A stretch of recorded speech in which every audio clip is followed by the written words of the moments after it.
کافرو، تم اللہ سے کیوں کر منکر ہو سکتے ہو؟ جس حال میں کہ تم بے جان تھے تو اس نے تم کو جان بخشی، پھر وہی تم کو مارتا ہے، پھر وہی تم کو زندہ کرے گا، پھر تم اسی کی طرف لوٹائے جاؤ گے۔ وہی تو ہے جس نے سب چیزیں جو زمین میں ہیں تمہارے لیے پیدا کی، پھر آسمانوں کی طرف متوجہ ہوا تو ان کو ٹھیک ٹھیک 7 آسمان بنا دیا، اور وہ ہر چیز سے خبردار ہے۔ اور وہ وقت یاد کرنے کے قابل ہے جب تمہارے پروردگار نے فرشتوں سے فرمایا کہ میں زمین میں اپنا نائب بنانے والا ہوں۔ انہوں نے کہا، کیا تو اس میں ایسے شخص کو نائب بنانا چاہتا ہے جو خرابیاں کرے اور کچھ تو خون کرتا پھرے؟ اور ہم تیری تعریف کے ساتھ تسبیح و تقدیس کرتے رہتے ہیں۔ فرمایا، میں وہ باتیں جانتا ہوں جو تم نہیں جانتے۔ اور اس نے آدم کو سب چیزوں کے نام سکھائے، پھر ان کو فرشتوں کے سامنے کیا اور فرمایا کہ اگر سچے ہو تو مجھے ان کے نام بتاؤ۔ انہوں نے کہا، تو پاک ہے، جتنا علم تو نے ہمیں بخشا ہے اس کے سوا ہمیں کچھ معلوم نہیں، بے شک تو دانا ہے، حکمت والا ہے۔ تب اللہ نے آدم کو حکم دیا کہ آدم، تم ان کو ان چیزوں کے نام بتاؤ۔ سو جب انہوں نے ان کو ان کے نام بتائے تو فرشتوں سے فرمایا، کیا میں نے تم سے نہیں کہا تھا کہ میں آسمانوں اور زمین کی سب پوشیدہ باتیں جانتا ہوں، اور جو تم ظاہر کرتے ہو اور جو پوشیدہ کرتے ہو سب مجھ کو معلوم ہے۔ اور جب ہم نے فرشتوں کو حکم دیا کہ آدم کے آگے سجدہ کرو تو وہ سب سجدے میں گر پڑے، مگر شیطان نے انکار کیا اور غرور میں آ کر کافر بن گیا۔ اور ہم نے کہا کہ اے آدم، تم اور تمہاری بیوی بہشت میں رہو اور جہاں سے چاہو بے روک ٹوک کھاؤ پیو، لیکن اس درخت کے پاس نہ جانا، نہیں تو ظالموں میں ہو جاؤ گے۔ پھر شیطان نے دونوں کو اس درخت کے بارے میں پھسلا دیا اور جس عیش و نشاط میں تھے اس سے ان کو نکلوا دیا۔ تب ہم نے حکم دیا کہ بہشت بری سے چلے جاؤ، تم ایک دوسرے کے دشمن ہو، اور تمہارے لیے زمین میں ایک وقت تک ٹھکانہ اور معاش مقرر کر دیا گیا ہے۔ پھر آدم نے اپنے پروردگار سے کچھ کلمات سیکھے اور معافی مانگی تو اس نے ان کا قصور معاف کر دیا۔ بے شک وہ معاف کرنے والا ہے، بڑا مہربان ہے۔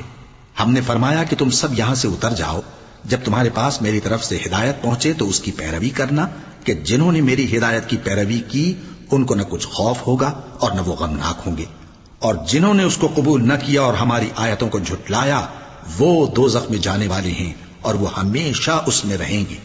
اے آل یعقوب، میرے وہ احسان یاد کرو جو میں نے تم پر کیے تھے، اور اس اقرار کو پورا کرو جو تم نے مجھ سے کیا تھا۔ میں اس اقرار کو پورا کروں گا جو میں نے تم سے کیا تھا، اور مجھی سے ڈرتے رہو۔ اور جو کتاب میں نے اپنے رسول محمد صلی اللہ علیہ وآلہ وسلم پر نازل کی ہے، جو تمہاری کتاب یعنی تورات کو سچا کہتی ہے، اس پر ایمان لاؤ اور اس سے منکر اول نہ بنو، اور میری آیتوں میں تحریف کر کے ان کے بدلے تھوڑی سی قیمت یعنی دنیاوی منفعت نہ حاصل کرو، اور مجھی سے خوف رکھو، اور حق کو باطل کے ساتھ نہ ملاؤ، اور سچی بات کو جان بوجھ کر نہ چھپاؤ، اور نماز پڑھا کرو اور زکوٰۃ دیا کرو، اور اللہ کے آگے جھکنے والوں کے ساتھ جھکا کرو۔ یہ کیا عقل کی بات ہے کہ تم لوگوں کو نیکی کرنے کو کہتے ہو اور اپنے تئیں فراموش کیے دیتے ہو، حالانکہ تم اللہ کی کتاب بھی پڑھتے ہو؟ کیا تم سمجھتے نہیں؟ اور رنج و تکلیف میں صبر اور نماز سے مدد لیا کرو، اور بے شک نماز گراں ہے، مگر ان لوگوں پر گراں نہیں جو عجز کرنے والے ہیں، جو یقین کیے ہوئے ہیں کہ وہ اپنے پروردگار سے ملنے والے ہیں اور اس کی طرف لوٹ کر جانے والے ہیں۔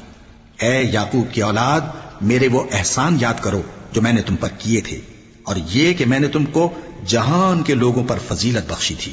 اور اس دن سے ڈرو جب کوئی کسی کے کچھ بھی کام نہ آئے، اور نہ کسی کی سفارش منظور کی جائے، اور نہ کسی سے کسی طرح کا بدلہ قبول کیا جائے، اور نہ لوگ کسی اور طرح مدد حاصل کر سکیں۔ اور ہمارے ان احسانات کو یاد کرو جب ہم نے تم کو قوم فرعون سے نجات بخشی۔ وہ لوگ تم کو بڑا دکھ دیتے تھے، تمہارے بیٹوں کو تو قتل کر ڈالتے تھے اور بیٹیوں کو زندہ رہنے دیتے تھے، اور اس میں تمہارے پروردگار کی طرف سے بڑی سخت آزمائش تھی۔ اور جب ہم نے تمہارے لیے سمندر کو پھاڑ دیا، پھر تم کو تو نجات دی اور فرعون کی قوم کو غرق کر دیا، اور تم دیکھ رہے تھے۔ اور جب ہم نے موسیٰ سے 40 رات کا وعدہ کیا تو تم نے ان کے پیچھے بچڑے کو معبود مقرر کر لیا، اور تم ظلم کر رہے تھے۔ پھر اس کے بعد ہم نے تم کو معاف کر دیا تاکہ تم شکر کرو۔ اور جب ہم نے موسیٰ کو کتاب اور معجزے عنایت کیے تاکہ تم ہدایت حاصل کرو۔ اور جب موسیٰ نے اپنی قوم کے لوگوں سے کہا کہ بھائیو، تم نے بچڑے کو معبود ٹھہرانے میں اپنی جانوں پر ظلم کیا ہے، تو اپنے پیدا کرنے والے کے آگے توبہ کرو، پھر اپنوں کو قتل کرو، تمہارے خالق کے نزدیک تمہارے حق میں یہی بہتر ہے۔